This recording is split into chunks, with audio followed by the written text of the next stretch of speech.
할렐루야. 그를 기다리는 자마다 복이 있도다라고 말씀하셨습니다. 오늘 이곳에 주께서 임재하사 우리의 예배와 찬양 드리시고 주께 영광 올려드리기를 원합니다. 아버지께서는 아버지의 일하심을 자녀인 우리가 보기를 원하십니다. 아버지께서는 내가 너를 사랑하고 있다고 말씀하시며 아버지의 음성을 자녀인 우리가 듣기를 원하십니다.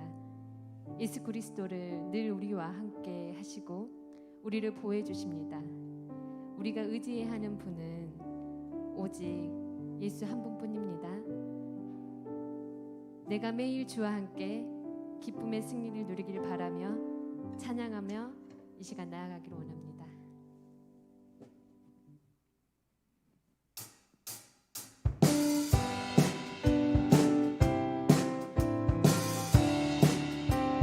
내가 매일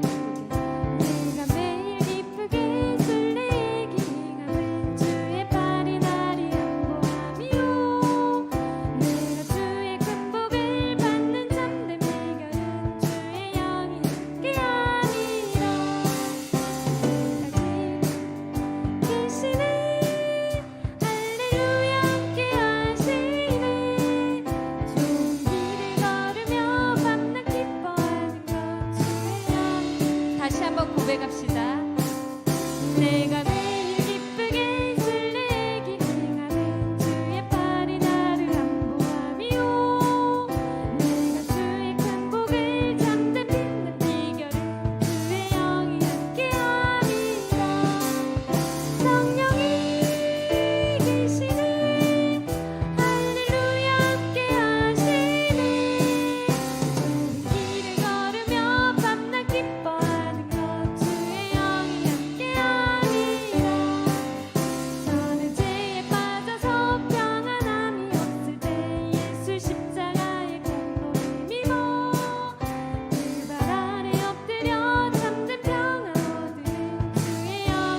매일 십자가 앞에 더 가까이 나아가길 원합니다.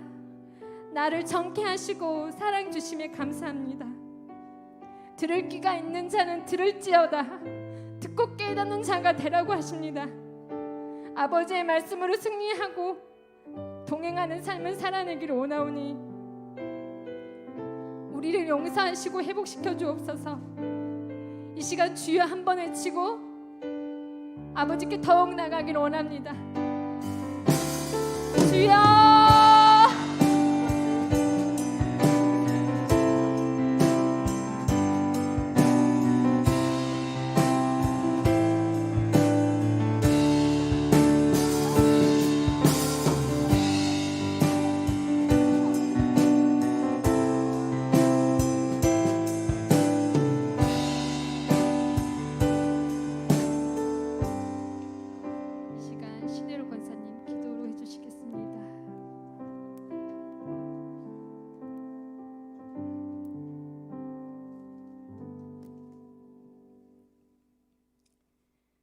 살아계신 하나님 은혜와 사랑을 감사드립니다. 이 밤에도 저희를 불러주셔서 하나님께 경배와 찬양으로 영광 돌리게 하심을 감사드립니다. 이 시간 주 안에서 부르심을 받은 우리가 보혜사 성령님을 사모하며 예배드립니다. 하늘의 신령한 은혜로 충만케 하옵소서. 하나님, 우리의 약함을 고백합니다. 믿음 없는 생각과 행동을 참 많이도 합니다. 하나님, 불쌍히 여겨 주옵소서. 하나님, 이 시간 말씀을 받는 저희들 주님과 깊은 교제가 있어 깨달아져서 성령의 열매를 맺어가는 믿음이 되게 하옵소서. 믿음과 순종을 통하여 부활의 신앙이 우리의 삶이 되게 하시고 믿음으로 승리하면 신실한 삶을 살게 하옵소서. 우리의 피난처요 방패신 주님을 의지합니다. 주님의 날개 안에 그늘 안에 거하는 우리 모두가 되게 하옵소서. 하나님, 지금 코로나19 바이러스 때문에 모두가 긴장하고 자유롭게 생활하지 못하고 있습니다. 어려운 가운데 싸우니 속히 코로나19 바이러스를 소멸시켜 주옵소서. 방역진들이나 의료진들이나 너무나 고생을 많이 하고 있습니다. 하나님, 위로하시옵고 힘주셔서 피곤치 않게 붙들어 주옵소서. 확진자들은 빨리 회복되어 일상생활로 들어갈 수 있는 은총을 베푸셔서 강건하고 평화로운 삶을 살아가게 하옵소서. 오늘 또 회복하시는 하나님이란 말씀을 선포하시는 목사님을 기억하시고 크신 권능과 능력을 주시고 그 말씀을 받는 우리의 마음들이 하나가 될 수 있도록 도와주시옵고 그 말씀이 우리의 영의 양식이 되어 거룩하게 거듭나는 우리의 삶이 되도록 인도하여 주시옵소서. 이 예배를 통하여 하나님의 영광을 받으시고 우리 가운데는 은혜와 축복이 넘치는 귀한 시간 되게 도와주시기만을 원하오면 예수님의 이름으로 기도합니다.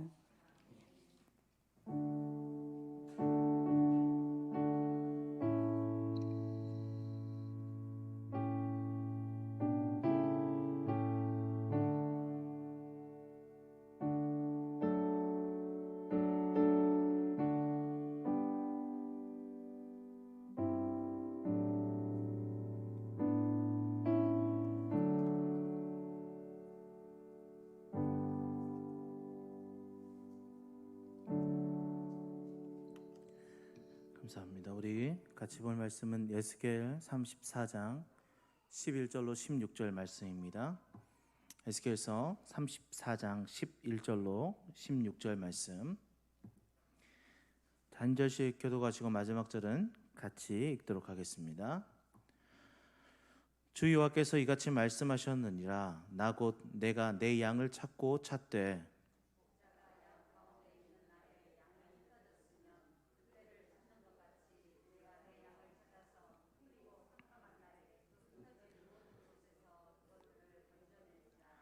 내가 그것들을 만민 가운데서 끌어내며 여러 백성 가운데에서 모아 그 본토로 데리고 가서 이스라엘 산 위에와 시냇가에와 그 땅 모든 거주지에서 먹이되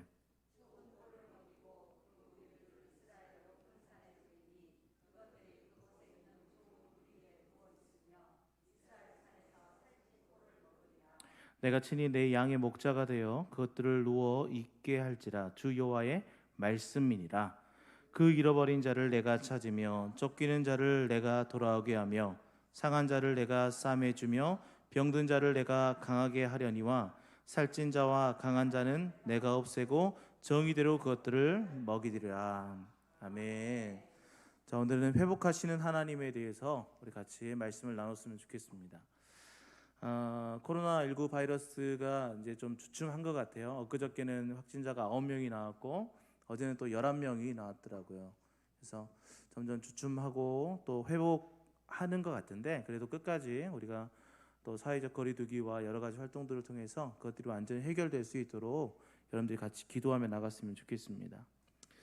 자, 오늘 본문 말씀은 에스겔서입니다. 에스겔서를 딱 보면 주춤하게 돼요. 우리가 신약에서 요한계시록을 볼 때 이 어려운 말씀 어떻게 읽지 좀 주춤하는 것처럼 에스겔서도 그렇게 주춤하게 됩니다. 왜냐하면 좀 환상으로 되어 있고 이 내용들이 요한계시록과 또 연결되어 있는 부분들이 있거든요. 그래서 요한계시록에서 에스겔의 이미지를 따와서 작성한 부분도 있고 해서 이게 잘못하면 해석을 좀 이상하게 할 수도 있겠구나라는 이제 그런 걱정 때문에 에스겔서를 묵상하는 것이 참 어렵게 느껴지고 있습니다. 그러나 좀 손쉽게 가려면 하나님께서 이스라엘 민족들을 어떻게 생각하고 있었고 그들을 어떻게 회복하기를 원하시는지에 대해서 작성되어 있는데, 그것들을 중점적으로 본다면 에스겔서가 그렇게 어렵고 힘들고 이해 못할 그런 책은 아니거든요. 그래서 그 부분들을 조금 다루고 또 이 가운데서 하나님께서 우리를 어떻게 회복하시는지에 대해서 말씀을 정리해 보려고 합니다. 먼저 이스라엘 민족들, 그러니까 특히 이제 북이스라엘과 남유다로 나뉘는데, 북이스라엘은 BC 722년에 아수르에 의해서 멸망을 당하고 남유다는 BC 586년도에 바벨론의 포로로 잡혀가거든요. 그때 멸망을 해서 그 과정 중에 있을 때에 이 남유다에 관련된 이야기입니다. 그래서 제가 이스라엘이라고 표현을 하겠지만 남유다로 표현을 많이 할 거예요. 그래서 남유다, 이스라엘은 지금 현재 586년도에 멸망했던 그 남유다를 의미한다라는 생각을 가지시고 말씀을 접해 주셨으면 좋겠습니다. 왜냐하면 북이스라엘 같은 경우는 722년에 아수르에 이제 포로로 잡혀가면서 그들이 이방인들과 혼인을 좀 하고 그곳 가운데 순수 혈통들을 유지하지 못했거든요. 그래서 그 사람들을 지금 신약에서는 뭐라고 하냐면 사마리아인이라고 부르고 있습니다. 그래서 좀 구별이 되니까 남유다라고 명칭을 할 때 또는 이스라엘이라 명칭을 할 때 오늘에서는 이 남유다 백성, 유다 백성들을 의미한다라고 보시면 될 것 같습니다. 자, 이렇게 남유다 민족, 남유다가 이제 바벨론에 의해서 이제 포로로 잡혀가게 됩니다. 그 사람 중에 누가 있었냐? 에스겔이라는 사람이 있었죠. 에스겔이라는 사람이 있었는데 그 에스겔에게 하나님께서 환상으로 나타나십니다. 또 말씀하시죠. 우리 에스겔서 1장 1절을 같이 한번 읽어보도록 하겠습니다. 시작. 30째 해 넷째 달 초닷새에 내가 그발 강가 사로잡힌 자 중에 있을 때에 하늘이 열리며 하나님의 모습이 내게 보이니. 아멘. 자, 에스겔은 이 바벨론에 의해서 포로로 잡혀갔을 때에 그곳 가운데 있을 때 환상을 보았어요. 환상을. 그래서 하나님께서 나타나셔가지고 잠자고 있을 때 환상이 나타났을지 아니면 몽롱한 상태에서 나타났을지 정확히 나오지는 않지만 하나님께서 그 가운데 나타나셔서 말씀을 하시는 거예요. 그런데 그 시기에 대해서 2절 말씀에 분명하게 기록을 하고 있어요. 2절 말씀을 같이 한번 읽어봅시다. 시작. 여호야긴 왕이 사로잡힌 지 5년 그달 초닷새라라고 돼 있죠. 초닷새는 알고 있으니까 5년, 그러니까 사로잡혀 간 지 5년 후라는 거예요. 그러면 여호야긴이 사로잡혔을 때의 연도를 알면 언제쯤 환상이 임했는지를 알겠죠. 자, 그것들을 좀 해석하기 위해서는 다음과 같은 이제 1차, 2차, 3차에 의해 함락을 좀 보아야 됩니다. 그러니까 이스라엘 민족 남유다가 멸망하게 된 배경들을 쭉 살펴보면 3차에 의해서 점령을 당하는데 함락을 당하는 거죠. 1차는 606년, BC 606년에 함락을 당합니다.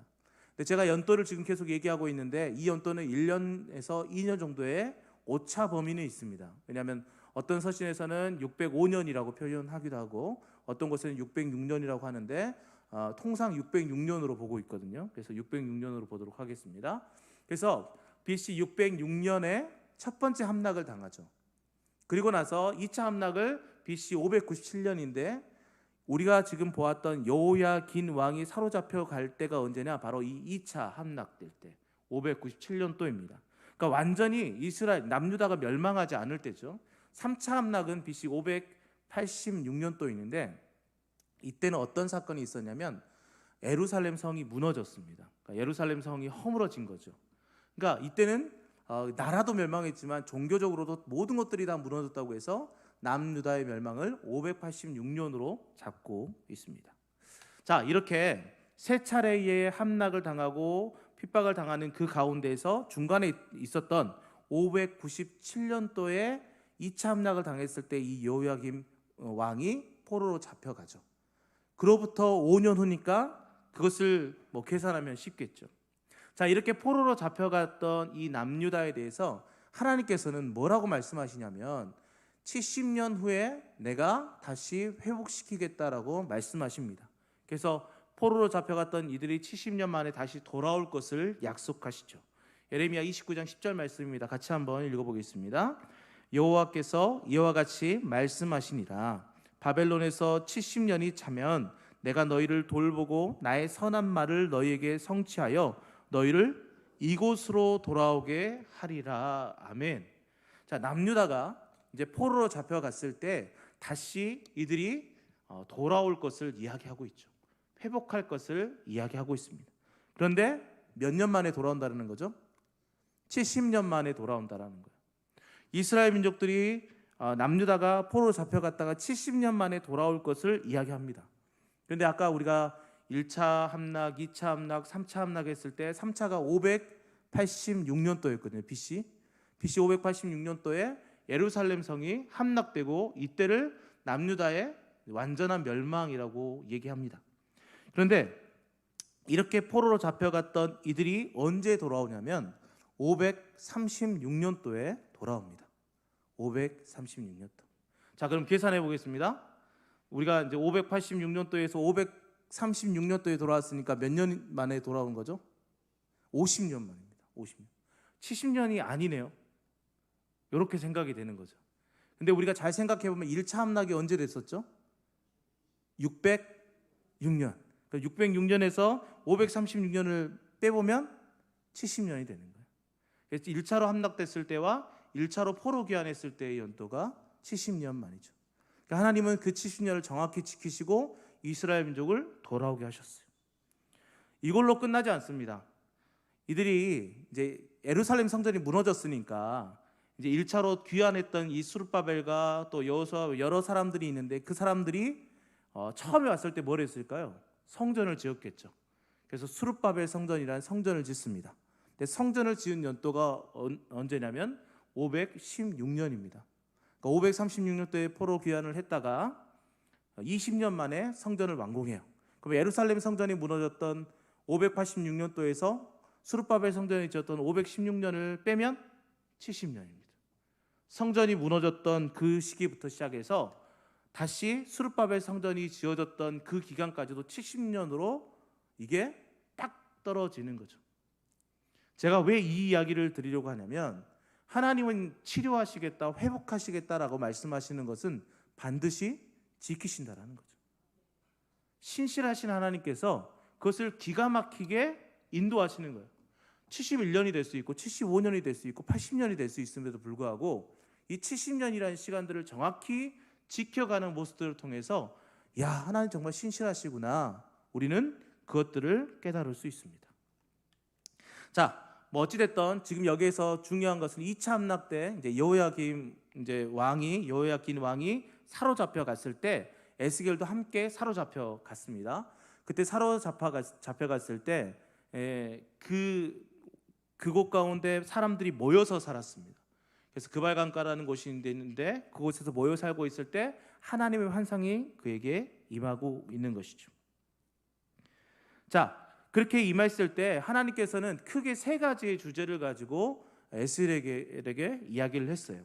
그래서 우리가 1장부터 48장까지 있는 이 에스겔서를 쭉 분리해 보면 1장부터 24장까지는 유다가 멸망하기 전에 선포한 심판의 메시지. 그러니까 너희들이 이걸 잘못했어. 그래서 너희는 벌 받을 거야. 뭐 이런 내용들이 24장까지 있고 25장부터 32장까지는 민족들의 심판에 관련된, 그러니까 이스라엘 민족뿐만 아니라 주변에 있는 많은 민족들, 그들의 심판에 관련된 것들이 나와 있습니다. 그리고 33장부터 48장까지는 예루살렘과 유다의 회복에 관련된 이야기를 하고 있어요. 그럼 오늘 본문이 우리가 34장이기 때문에 34장에는 어떤 것이 말씀하고 있을까요? 유다의 회복에 대한 말씀들을 하고 있다라는 것. 그래서 오늘 본문은 남유다의 회복과 예루살렘의 회복에 대한 말씀이지만 그것을 우리에게 받아들인다면 우리의 회복을 하나님께서 말씀하고 계시다는 것입니다.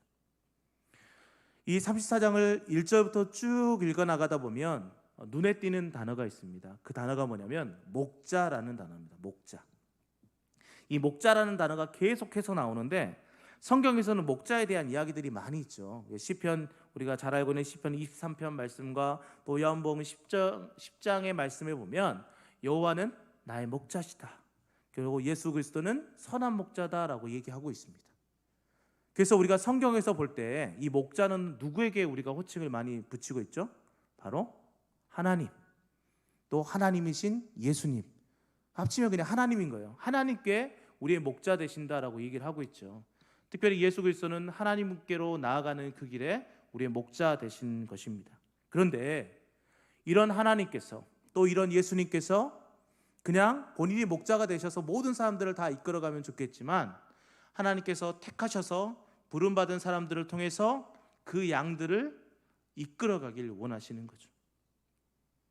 그래서 에스겔서 오늘 8절 말씀에 보니까 이렇게 말하고 있습니다. 주 여호와의 말씀에 내가 나의 삶을 두고 맹세하노니 내 양떼가 노략거리가 되고 모든 들짐승의 밥이 된 것은 목자가 없기 때문이다 라고 말씀하시죠. 그러면서 뭐라고 합니까? 내 목자들이 내 양을 찾지 아니하고 라고 되어 있습니다.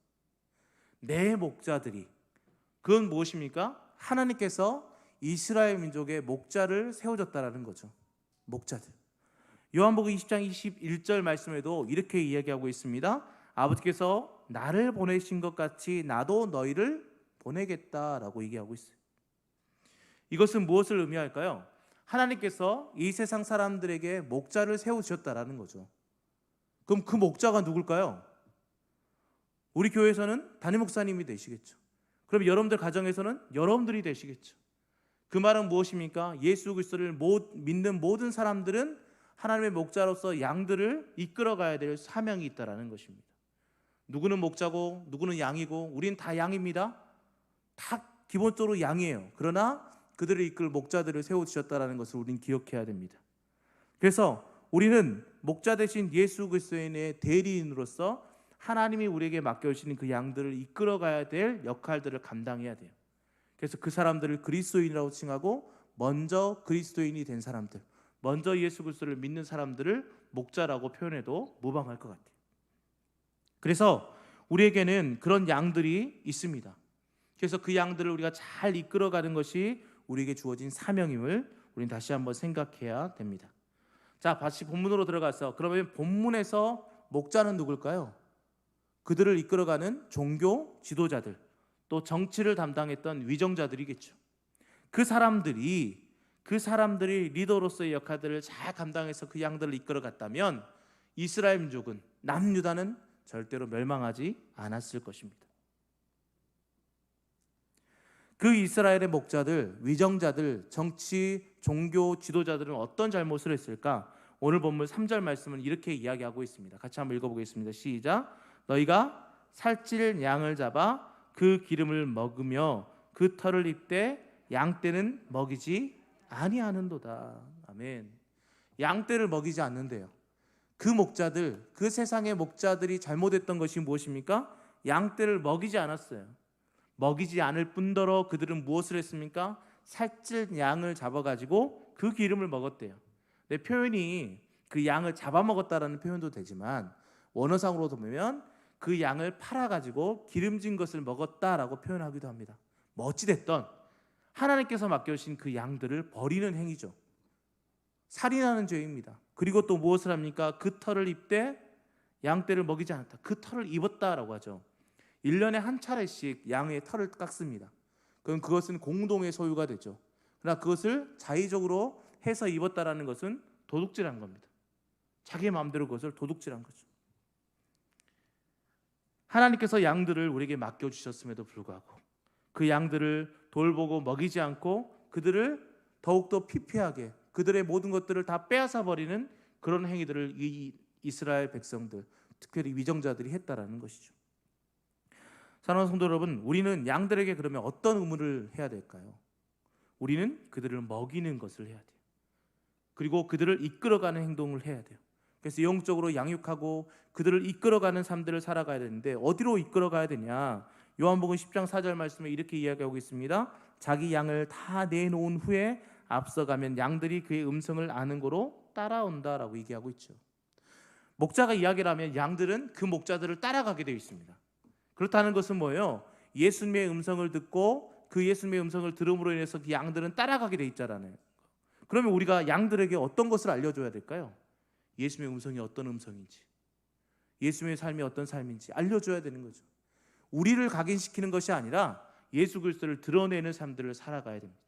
그럴 때 예수님의 음성이 들렸을 때 진정한 목자의 음성이 들렸을 때 그 양들이 그 음성을 따라서 갈 수 있다는 거죠. 그런데 혹시 자꾸만 나를 드러내는 삶들을 살고 있지 않습니까? 그 이스라엘의 그 위정자들은 자신들을 위해서, 자신들의 욕심을 위해서 그 백성들을 희생시켜 갔던 거예요.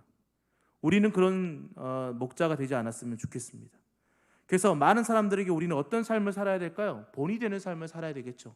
내가 먼저 예수님을 잘 따라가는 모습들, 예수님의 음성에 순종하는 모습들을 잘 보여줘야 내 뒤에 있는 양들이 나를 따라서 아, 예수님의 음성이 들릴 때는 저렇게 따라가는구나 라는 것들을 인식하고 따라올 수 있는 것입니다. 사랑하는 성도 여러분, 그래서 우리는 어떤 삶을 살아야 되냐? 방금도 얘기했지만 본이 되는 삶을 살아가야 돼요.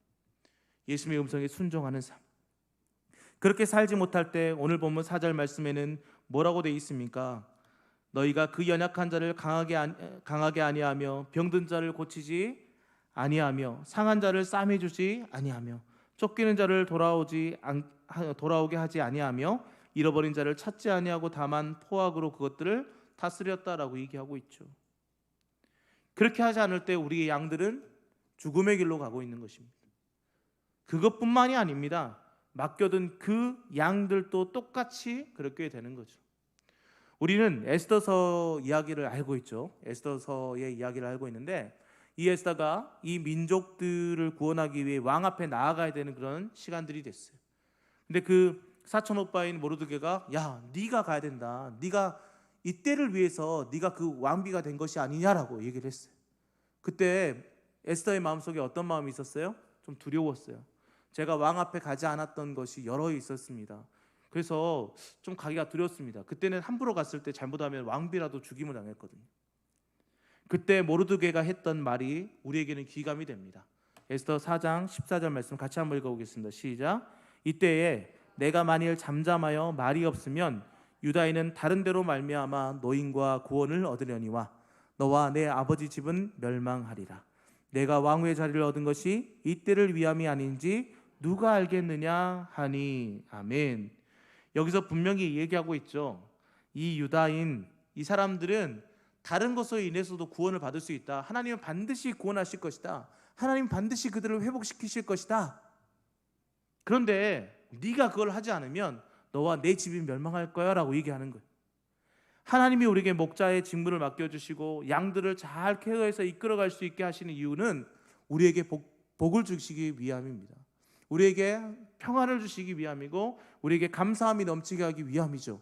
그런데 그것을 잘 지키지 않았을 때 어떻게 됩니까? 우리는 멸망의 길로 갈 수밖에 없게 되는 것입니다.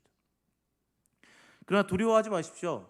하나님께서 목자들이 그러면 이끌어가는데 실수할 수 있고 어려울 수 있어요. 그때 참 목자가 같이 하시는 거거든요. 근데 우리에게 요구하시는 게 뭘까요? 양을 정말 100% 잘 케어해서 이끌어가라, 이게 아니에요. 우리에게 말하는 것은 그냥 내가 너에게 말한 것들을 잘 충성해라. 내가 너에게 말하고 분부한 것을 잘 지켜해라. 그러면 그들을 어떻게 하겠다라는 거예요? 우리가 어떤 능력을 발휘해서 그들을 잘 이끌어가고 치료하는 것이 아니죠. 하나님이 하시겠다라고 말씀하시는 거예요. 그래서 우리에게 말씀하시는 건 뭐예요? 우리에게 구할 것, 맡은 자에게 구할 것은 충성이라고 이야기하고 있는 거예요. 그냥 우리는 충성만 하면 돼요. 결과에 우리가 책임을 질 필요는 없죠. 왜? 하나님이 이끌어가시는데, 하나님이 그 양떼들을 올바른 길로 인도하실 것입니다. 그래서 우리에게 요구하시는 것, 충성된 삶을 살아가는 거예요. 하나님께서 너는 이렇게 살아라, 그러면 그 삶을 살아가는 거예요. 그럴 때 많은 양들이 우리의 모습을 보고 우리를 따라와서 예수님께로, 또 하나님께로 가는 것입니다. 그런데 중요한 것은 싹군 목자들에 의해서 양들이 잃어버려지고 핍박받게 되고 어려움을 당할 수도 있겠죠. 그러나 예수 그리스도를 믿는 사람들이 싹군 목자가 될 수 있을까요? 없어요. 왜? 예수의 심장을 다 가졌거든요. 그러니까 우리는 절대 싹군 목자가 될 수 있는 존재들이 아닙니다. 그런데 세상에는 싹군 목자들이 많잖아요. 그렇죠? 많은 위정자들도 있겠지만 많은 이단들의 세력들, 그 사람들에 의해서 그들이 험악한 곳으로 빠져 있는 사람들이 많이 있습니다. 근데 그런 사람들을 그러면 하나님께서 어떻게 하실까? 회복시켜 주시겠다라고 말씀하시거든요. 근데 그 회복시키는 하나님의 방법이 엄청납니다. 오늘 본문을 통해서 그러면 하나님이 어떻게 회복하시는지에 대해서 4가지를 짤막하게 나누고 말씀을 정리하려고 합니다. 첫째는요, 하나님은 회복하실 때 어떻게 하냐면 찾고 찾으시겠다라고 얘기하셔요. 찾고 찾으시겠다. 오늘 11절 말씀을 같이 한번 읽어봅시다. 시작. 주 여호와께서 이같이 말씀하셨느니라 나 곧 내가 내 양을 찾고 찾대라고 돼 있죠. 자, 찾고 찾대, 똑같은 찾다라는 단어일 것 같지만 2개의 단어는 다릅니다. 앞에는요 이렇게 눈으로 이렇게 막 보는 거예요. 어디 있나 이렇게 보는 찾는 거예요. 근데 뒤에 있는 찾다라는 것은 내가 쟤를 어떻게 먹일까 이러면서 이제 보는 거예요. 그러니까 부모의 마음이 있잖아요. 그냥 어디 갔을까 이런 마음이 있는 반면에 내 자식 뭐 먹여야 되는데 어디 갔을까라는 찾는 마음이 2가지가 좀 구분됩니다. 그러니까 찾고 찾다라는 것은 뭐냐면 그들을 먹이기 위해서 간절함으로 바라보는 마음이, 그러니까 어디 있을까? 내 자식 배고플 텐데, 그런 마음으로 하나님께서는 찾고 계신다라는 거예요. 부모가 자식이 눈앞에 사라지면 얼마나 막 눈이 뒤집어지겠습니까? 저도 예전에 우리 예은이가 주일날이었는데 저는 다른 교회 사역하고 있고 우리 사모라 아이들은 또 다른 교회 다니고 있어요. 따로 다니고 있었어요. 그때 이제 주일날 예배 이제 시간이 다가오는데 연락이 왔어요. 예은이가 없어졌어요. 어떻게 했을까요? 제가 막 마음은 막 뛰쳐나가고 싶은데 예배는 막 시작되고 막 어찌 할 바를 모르는 그런 마음이 있더라고요. 근데 하나님이 그런 마음으로 찾으신다라는 거예요. 그런데 그런 마음으로 찾으시는데 어떤 사람이 회복되지 않겠습니까? 그래서 우리는 나를 찾고 찾으시는 그 하나님을 바라보는 삶들을 살아가야 됩니다. 그럴 때 우리는 회복될 수 있습니다. 자, 두 번째 어떻게 우리를 회복시켜 주시냐? 고통 가운데서 건져 주시겠다라고 얘기해요. 고통 가운데서 건져 주시겠다라고 얘기해요. 자, 12절 말씀을 같이 한번 읽어봅시다. 시작. 목자가 양 가운데에 있는 날에 양이 흩어졌으면 그때를 찾는 것 같이 내가 내 양을 찾아서 흐리고 캄캄한 날에 그 흩어진 모든 곳에서 그것들을 건져낼지라라고 얘기하고 있습니다. 흐리고 캄캄한 날에, 즉 하나님의 형벌로 고통 가운데 있는, 물론 하나님의 형벌은 하나님과 함께 거하지 못하는 그 자체만으로도 형벌입니다. 그래서 그 고통 가운데 있는 이들을 건져낼 것이라고 얘기하고 있죠. 우리가 고통 가운데 있을지라도 그것 가운데서 끄집어내시겠다라는 거예요. 시편 40편 말씀에 기가 막힐 웅덩이와 수렁에 빠져있는 우리들을 끌어올리시겠다라는 말씀과 일맥상통하죠. 그렇게 하나님께서는 그것 가운데 우리의 힘으로 헤어나올 수 없을지라도 그것 가운데서도 끄집어내서 회복시켜 주겠다고 하시는 거예요. 자, 세 번째, 그러면 그걸로 끝내느냐, 건져주시는 것으로 끝내느냐? 그렇지 않죠. 어떻게 하십니까? 세 번째는 평안으로 인도하시겠다라고 얘기합니다. 평안으로, 바로 샬롬이죠. 자, 오늘 13절 말씀을 같이 한번 읽어봅시다. 13절 시작. 내가 그것들을 만민 가운데서 끌어내며 여러 백성 가운데서 모아 그 본토로 데리고 가서 이스라엘 산 위에와 시냇가와 그 땅 모든 거주지에서 먹이겠다라고 합니다. 하나님이 말씀하신 젖과 꿀이 흐르는 땅으로 그들을 인도하여 내겠다라는 거죠. 하나님의 은혜로 살아가는 그 땅 가운데로 내가 데리고 오겠다라고 하는 거예요. 그 가운데 어떤 삶이 있습니까? 평안한 샬롬의 삶이 있죠. 삶이 있습니다. 하나님과 함께하니 그 어디나 다 하늘나라라고 얘기하고 있잖아요. 하나님과 함께하는 그 거룩한 땅, 젖과 꿀이 흐르는 땅으로 우리를 인도하시겠다라고 하시는 거예요. 우리가 이 고통 가운데 있는 곳에서 건져내서 우리를 회복시키는 것으로 끝나는 것이 아니라 젖과 꿀이 흐르는 그 땅 가운데서 우리를 살게 하시면서 하나님의 그 평안 가운데 거하게 하시겠다라고 말씀하시는 거예요. 그런 회복이 하나님을 만날 때 이루어지는 것입니다. 마지막으로 가장 중요한 거예요. 뭐냐? 하나님이 그것을 하시겠다. 하나님. 자, 오늘 15절 말씀을 같이 한번 읽어보겠습니다. 시작. 내가 친히 내 양의 목자가 되어 그것들을 누워 있게 할지라 주 여호와의 말씀이니라 라고 했어요. 자, 여기 중요한 건 뭐예요? 내가 말씀들을 쭉 읽어보면 내가 하겠다라고 말씀하시는 거예요. 회복은요, 우리 위임받은 우리 목자들이 할 수 있는 그 영역이 아닙니다. 이 회복은 오직 하나님만이 하실 수 있는 영역입니다. 그래서 하나님께서 그 어려운 가운데, 고통 가운데 있는 그들을 회복시켜 주셔서 그들을 샬롬 가운데, 평안한 가운데로 내가 거하게 하겠다라고 하십니다. 누가? 바로 하나님께서. 하나님께서 진정한 목자시기에 그 모든 것들을 하실 수 있습니다. 그래서 진정으로 회복을 시켜줄 수 있는 분은 누굴까요? 하나님밖에 없다라는 거죠. 오늘 본문을 통해서 분명히 말하는 것은 두 가지가 있습니다. 첫째는 뭘까요? 우리에게 목자를 위임하셨다면 우리에게 구하는 것은 충성이라는 것. 그래서 예수님을 잘 닮아가고 잘 따라가고 그 말씀에 순종하는 삶들을 살아가는 것이 이 양들을 하나님께로 인도하는 역할들을 감당하는 것이라는 거예요. 그래서 우리는 본이 되는 삶들을 온전히 살아가는 삶을 살아가야 될 것입니다. 두 번째는 뭘까요? 양들을 회복시키시고 그들을 건져주시고 그들을 안전한 평안 가운데 샬롬 가운데로 인도하시고 그 모든 것은 하나님만이 하실 수 있다는 것입니다. 그럼 여러분들이 해야 되는 건 뭘까요? 하나님의 은혜가 거하는 곳으로 그 사람들을 인도하는 것입니다. 교회가 그런 곳이 되고 교회 공동체가 그런 곳이 되고 여러분들에게 하나님의 사랑을 전할 수 있는 곳이 그런 곳이 되겠죠. 그래서 그곳 가운데로 많은 사람들이 올 수 있도록 하고 그곳에서 회복이 있고 평안함이 있고 기쁨이 넘치는 그런 삶들을 살아가게 해야 될 것입니다. 사랑하는 성도 여러분, 그래서 회복은 하나님께만 있는 것을 기억하십시오. 내가 누군가를 회복시킬 수는 없어요. 어떤 인간이 어떤 사람을 회복시킬 수는 없습니다. 오직 하나님, 신실하신 하나님만이 그 모든 것들을 행하실 수 있습니다. 그래서 우리는 이렇게 고백해야 될 것 같아요. 신실하신 하나님의 자비를 구하는 삶을 살자. 신실하신 하나님, 그 놀라운 자비의 삶들을 우리가 누리고 또 그 평안 가운데로 거하며 살아갔으면 좋겠습니다. 남은 한 주간 그렇게 신실하신 하나님만을 의지하며 살아가는 저희 모두가 되길 예수님의 이름으로 축원합니다. 기도하겠습니다.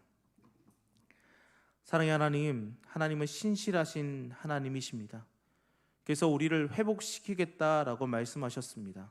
그것은 분명히 그렇게 하실 수 있으시며 그렇게 하시겠다라고 하는 것입니다. 그것을 믿사오니 하나님, 우리 가운데 혹시 회복이 필요한 사람이 있습니까? 그들의 영혼을 만져주셔서 회복시켜 주시옵소서. 그 고통 가운데 있던 우리들을 건져주셔서 주님 가운데로 인도하셨는데 그럼에도 불구하고 우리 가운데 샬롬 평안함이 없습니까? 하나님, 주님의 은혜로 우리의 마음을 평안케 하여 주시옵소서. 또한 우리에게 목자를 위임시켜 주셨고 또 양들을 우리에게 위임시켜 주셨는데 그 양들을 잘 이끌어갈 수 있도록 우리가 먼저 본이 되는 삶을 살 수 있도록 도와주시고 예수님의 음성에 또 하나님의 음성에 즉각적으로 순종하는 저희의 삶이 되게 하여 주시옵소서. 모든 걸 믿사오며 예수님의 이름으로 기도하였습니다. 아멘. 우리 찬송가 393장 오신실하신 주 1절과 3절을 같이 찬양하도록 하겠습니다.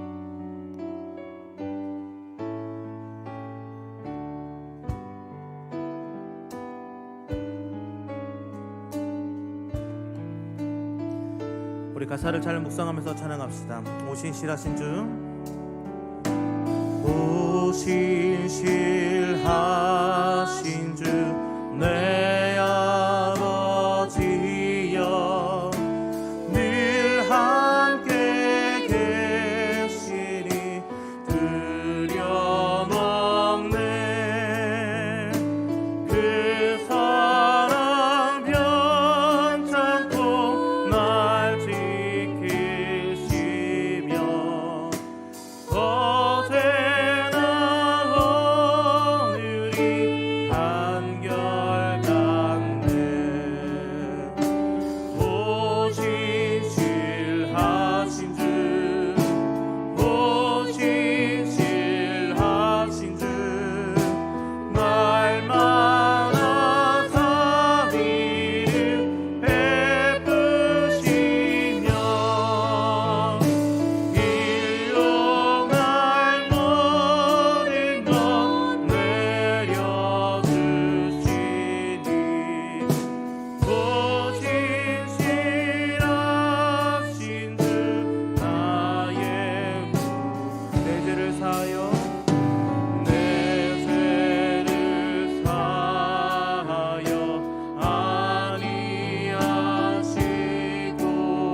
신실하신 주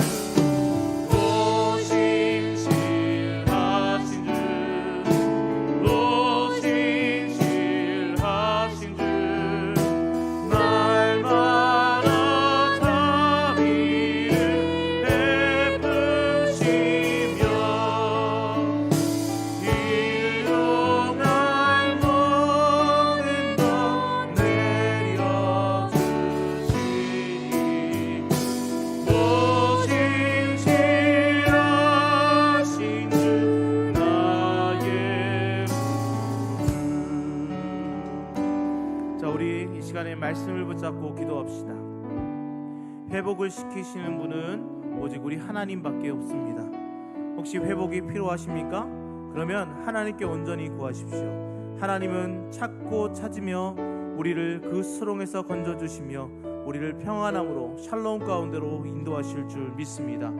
그래서 하나님 우리를 회복시켜 주시옵소서 간절히 기도할 때 우리 하나님은 우리의 영혼을 인도하실 것입니다. 또한 우리 주위에 그런 회복이 필요한 지체들이 있습니까? 예수를 믿고 싶으나 믿지 못하는 이들, 그리고 아직도 예수 그리스도를 영접하지 못한 이들이 주변에 있습니까? 그러면 기도하십시오. 하나님 그들을 회복하여 주시옵소서. 이방 땅에 있는 그들을 온전히 적과 꿀이오는 그 가나안 땅, 하나님과 함께 거하는 이곳 가운데로 하나님 그들을 인도하여 주시옵소서. 그렇게 기도합시다. 또한 기도하실 때 여러분 코로나19로 인해서 힘들어하고 있는 이들을 위해서 기도합시다. 많은 사람들이 죽음의 공포와 또 그것으로 인해서 가족들의 아픔들이 있습니다. 하나님 그들을 위로하여 주시옵소서. 여러분 간절히 기도하시길 바랍니다. 그리고 여러 가지 기도 제목들이 있는데 특별히 해외에 계신 우리 선교사님들, 선교사에게 많이 힘들고 벅차고 있습니다. 현재 비자 문제로 다시 돌아와야 되는 상황에 있는 선교사님들도 있습니다. 교회 홈페이지에 또 여러 기도 제목들이 올라가 있는데 여러분들이 기억나시면 그 선교사님들 이름을 불러가면서 하나님 그들을 인도하여 주시옵소서, 그들을 붙잡아 주시옵소서, 사역이 중단되지 않도록 하나님 허락하여 주시옵소서라고 선교지를 위해서도 합심하여 기도했으면 좋겠습니다. 우리가 주의 이름을 크게 한번 부르고 같이 기도하며 나가도록 하겠습니다. 기도하겠습니다. 주여 아버지 하나님 주여 우리 붙잡아 주시고 그렇습니다. 우리의 심령주의 것이니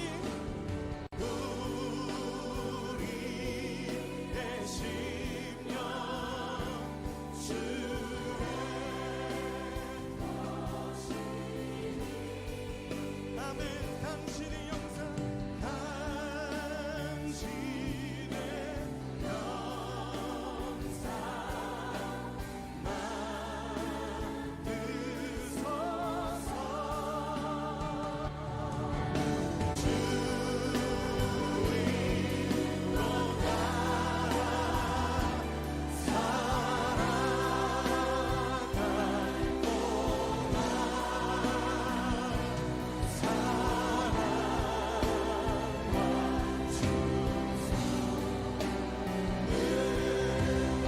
주님의 사랑 앞에 우리 다시 한번 고백합시다. 우리의 심령주의 것이니 우리의 심령 주의 것이니 아멘. 당신의 영상 당신의 영상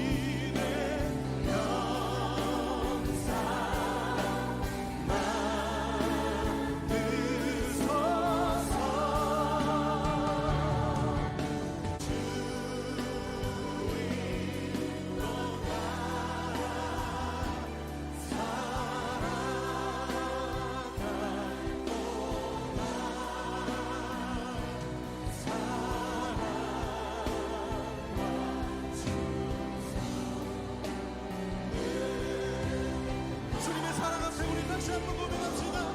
우리의 심령주의 것이니 우리의 심령 주의 것이니 아멘. 당신의 영상 당신의 영상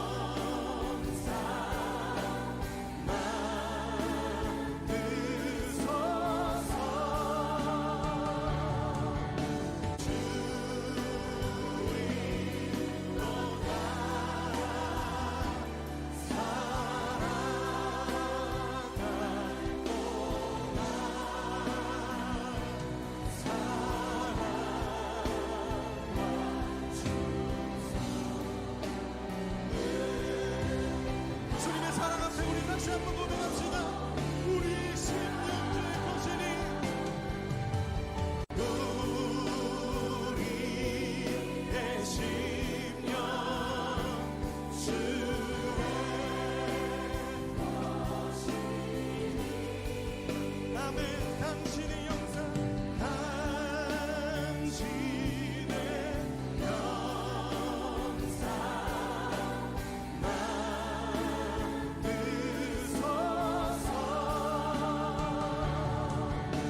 당신의